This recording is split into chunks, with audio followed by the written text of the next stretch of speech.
айтыс халықпенен билікті қарсы қоятын емес, халықтың басын қосатын, ұйытқысы болатын, рухын көтеретін. Оны шын ақыл болсаң, билік пен халықтың арасында алтын көпір бол. Әйтпесе, тәуелсіз мемлекеттің өкіметін ұйымдасқан қылмыстық топ деп айтқаным үшін соттап жүруге болады, опса жасағаным үшін. Сондықтан айтыста өлең көркем болу керек.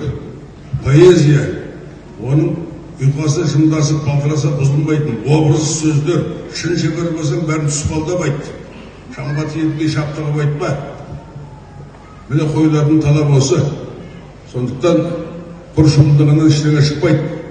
Бүгін айтыста ұлықпаса, осындай кесір сөздер үшін.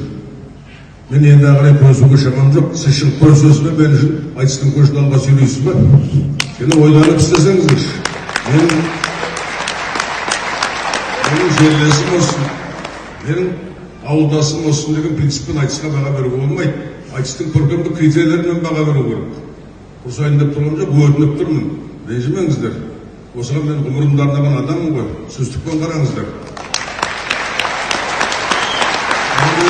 Сондықтан әлемде Ақорданы билеген қара қарғалар деп қалай етілді? Осыны құптайсыздар ма? Жоқ. Сондықтан кішкене ойланып айқайлап, бет жыртып айтқан ол мәдениетке жетпейді. Мәдениетсіздік.